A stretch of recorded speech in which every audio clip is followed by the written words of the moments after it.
Pastor Peter ló jí mi wọ́n ní pé kí n máa lọ sínú church pé kò ní dá káwọn èèyàn dé kán bá mi nínú ìyàrá gẹ́gẹ́ bí ọkùnrin àtobìnrin mo ní kí nìyẹn mi wọ́n ní rárá wọ́n ló mí nǹkan tó pọ̀ mo sì gbọ́ sí wọn lẹ́nu mo lọ sínú church mo lọ sùn ilẹ̀ ti mọ́ èmi ò tètè jí nítorí pé kí ni ká tó sùn gan wọ aago ó wọ aago márùn-ún torí aago mẹ́rin la bẹ̀rẹ̀ sí í ṣe gbogbo ẹ̀ ṣẹ́ẹ̀ṣì mọ̀ ó tèkì time náà tá a fi ń dẹmọ kó tó ti pé yá padà ìlúra wa gbà sí ìyá mi jí mi ó tí dìde ńlẹ̀ ni Pastor Peter jẹ́ kó yé wọn wípé bẹ́ẹ̀ nítorí ìṣòro tá a ṣe ló fà tí wọ́n fi tètè jí wọ́n ní ok èmi gan fúnra mi gan sẹ̀ nígbà tí máa ká àwọn ọmọ bọ̀ kájí wá ṣe ìṣòro àwọn ẹ má wọrí torí àwọn ọmọ kéékèèké kẹ máa kó wọn sínú àtẹ̀gùn Pastor Peter ló sọ bẹ́ẹ̀ fún ìyá mi ọkàn mi tiẹ̀ balẹ̀ Pastor Peter ọkàn mi balẹ̀ nígbà tẹ́ ti wọ́n bí balẹ̀ ọkàn mi balẹ̀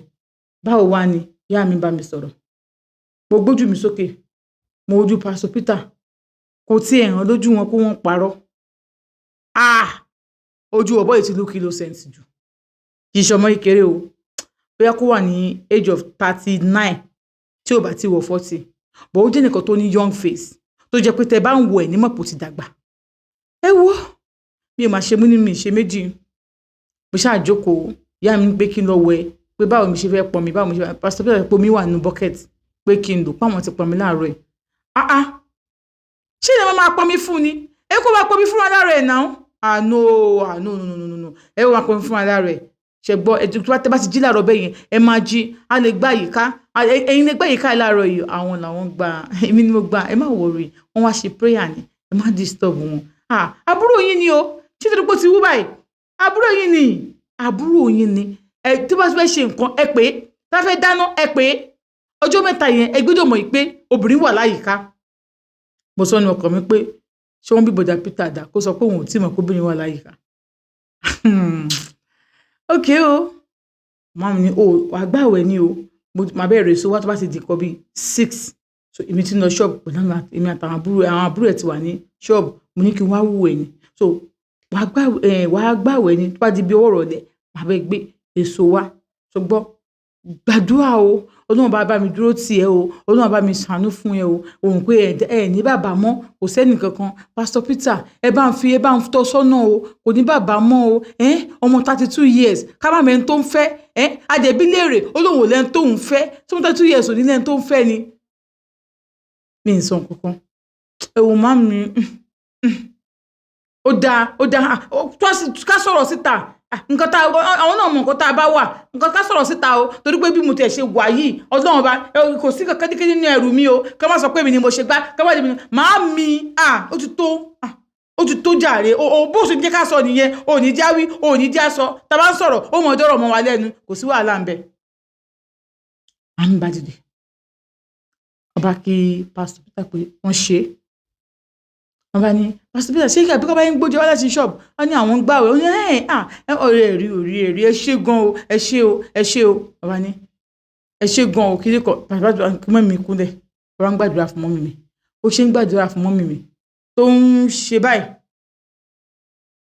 ojú mi ò wo bì kankan ibi nǹkan ọmọkùnrin ẹ̀ lójú mi wọ̀ gbogbo eré àná wá ṣe wá sí mi lọ́pọlọ ó fọlọ́run búra fún yín àǹtí ṣeun Pastor Peter ń bó obìnrin sùn Pastor Peter ò kì í ṣe obìnrin tó máa ń ṣe wákàn ọkùnrin tó máa ń ṣe wákàn Pastor Peter is slow motion with level ni wọn dẹ̀ kí sọkùnrin tó máa ń fi gbogbo ara bóbìnrin náà ẹgbẹ́ kan ni wọ́n máa lò á lò sẹ́gbẹ̀ẹ́ bí á lò sẹ́gbẹ̀ẹ́ kejì àwọn abọ́ sàárín yẹn Pastor Peter ń ṣeré wọ́n dẹ̀ mú ètè jẹ àjẹbó ni ká má rí Pastor Peter ń try bó ṣe ń gbàdúrà yẹn ibẹ̀ lọkàn mi wà nígbà tí mọ́mí ṣetán tí mọ́mí jáde mo dìde mo ṣe ń pray fún mọ́mì mi mo ti dìde mo ti lọ sí bedroom gbogbo kè bí wọ́n fi páànù wọn fi kọ́ bedroom wọn mo wẹ̀ ìgbà tí mo wẹ̀ tán ibẹ̀ náà ni mo ti wọ bra mo ti wọṣọ mi mo ṣáà ń bọ̀ wá sí inú church nígbà tí màá wọṣọ mọ́mì mi ti pray wọ́n ti lọ so mo wọ short gown tó short gidi gan ni mo wọ̀ mo rú sọ sí nígbà tí mo wá dé inú church mo wá mú aṣọ tí mo rú yẹn wá ṣe báyìí mo bẹ́ẹ̀ ni mo ń bẹ̀rẹ̀ Pastor Peter kan wà bá mi ni Sister Deborah Pastor Peter ò tiẹ̀ ṣe bí ẹni wípé èmi àtàwọn adúra wa lánàá Pastor Peter ò ṣe bí ẹni wípé wọ́n fi nǹkan hàn mí lábẹ́ lánàá. Sister Deborah, aṣọ tẹ́ wọ̀ yìí ó kéré gan. Ṣé mọ̀ àwọn èèyàn lè wá sí church kán rí yín pẹ̀lú nǹkan tẹ́ wọ̀ yìí kinní kan. Òun kàn wò mí báyìí pé really? Ẹ má bínú. No, àwọn ò bínú. Kó sọ̀rọ̀ nípa àná yẹn, kó sọ̀rọ̀ nípa àná. Àwọn kàn wo bí aṣọ àwọn bá ìró kan bẹ̀. Àwọn kàn ró ìró yẹn lórí aṣọ yẹn ni. Ìgbà táwọn ró yẹn lórí ẹ̀ tán, mo wá lọ bá wọn níbi tán jókòó sí tí wọ́n ti ń ka Bible pé kí lẹ máa jẹ? Wọ́n ní no, à ń gbààwẹ̀ lénìí. Ṣebí ẹ̀yin náà ń gbààwẹ̀? Àwẹ̀, ṣé mo sì lè gbààwẹ̀ ni? Mo ní kò sí nǹkan tó disturb àwẹ̀ yín. Mo sì lè gbààwẹ̀. Yes, ẹ lè gbààwẹ̀ àbí agbára yín ò gbé ni. Tágbára yín ò bá tiẹ̀ gbé, at least ẹ gbà di 12. Ṣé mo lè do di 12 báyìí? Okay, màá dúró. Òun bá wọnú church lọ, òun bá wò lọ́kùnrin pé ẹ dúró ná. Ṣé Pastor Peter, wọn mọ̀ pé àwọn mọ̀ pé a dóra wa lánàá ni? Ṣé o mọ̀ pé èmi àti wọn jọ gbé nǹkan sí nǹkan lánàá ni? Kí ló wá dé tí wọ́n wá ń ṣe bí ẹni pé wọn ò tiẹ̀ mọ̀ nǹkan kan, wọn ò tiẹ̀ sọ̀rọ̀ nípa ẹ̀, wọn ò tiẹ̀ sọ pé God. Ó tún ní kí òun gbààwẹ̀. Ó lóun ṣáà dúró. Ìgbà tó di 12, wọ́n wá sọ fún wọn pé ṣáwọn náà máa break in 12. Wọ́n ní rárá, ó di 6 káwọn tó break. Òun bá lọ má bọ́ sóun, òun dẹ̀ lọ róúnjẹ. Òun jẹ́ ìjọba tó ń jẹun tán, òun mineral òun sí. Òun jẹ́ tóun fọbọ́ yẹn, òun gbé lẹ̀. Wọ́n sọ fún wọn wá tó di kan bí 3. Wọ́n sọ nǹkan kan. Wọ́n ka Bible. Kò bí tó ṣe ń ka Bible yẹn kò dìde kúrò ńbẹ̀ o.